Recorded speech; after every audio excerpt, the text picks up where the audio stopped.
madaxweynuhu doorashooyin qof iyo cod oo la sii ogyahay cidda soo baxaysa ayuu ka shaqeynaya galmudug iyo hirshabeelle ayuu doonayaa inuu 45 cisho gudahood uu kaga farxasho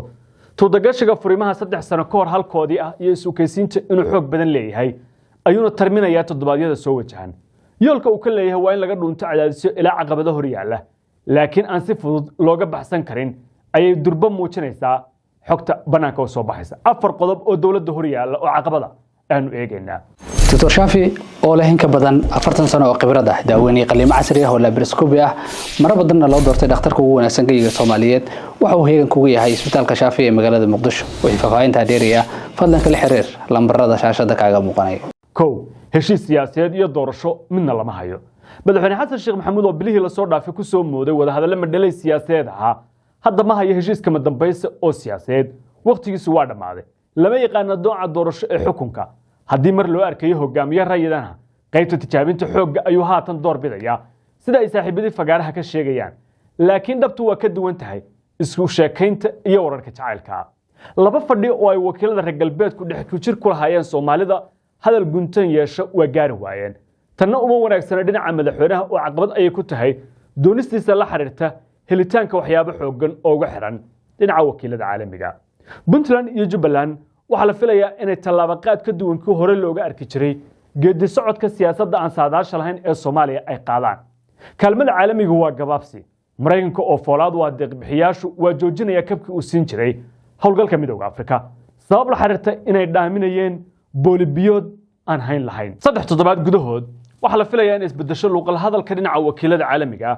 gaar ahaan reer galbeedka lama filayo inay hoos u hadli doonaan wixii loo gaaro dhamaadka Agoosto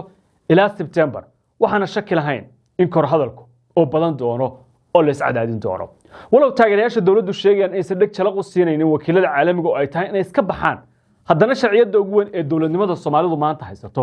waa joogida safarada reer galbeedka ee xindaabka xalane taasoo haddii ay baxaan ka dhignaanaysa aag la mid noqonaya sida xaaladdu ay ahayd ka hor intii aan dawladda ku meel gaarnimada laga saarin Muqdisho la imaan laguna laabanayo aag cid kasta awood leedahay iyo kooxo Soomaaliya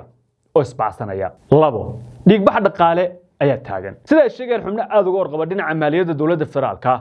burburka dhaqaale oo xoog badan ayaa dul hoganaya dawladda lacag deyma oo la qaatay bixintooda lama sugayo kabka banka adduunku wali ma sugna inay bixin doonaan October xilli kala qaybsanaan siyaasadeed jirto laakiin mid xaqiiqo waa in dhammaan mashaariicaha cusub ee la sii deyn lahaa lana saxiixla laga soo bilaabay bishii June meesha laga saaray oo la tirtiray soo kale kuwa horumarinta ee Socday waa la joojiyay kuwa gargaarka aadanahana gaabis ayaa xoog leh ayaa la geliyay habraacyada shaqadooda taas waxa lagu fasiray in Soomaaliya loo arkayo aag xasaasi oo ay tahay in la gaara waqtiga lagu qiimeeyo dawladuna ay sharciyadu lumisay 50% saadka ciidamada oo ay foolaadu tahay gastiinka waa la dhimay xiradii qaadan jirtay 35 fuusto oo shidaal ah waxa lagu soo koobay 10 taasoo ka dhigan in 70% la jaray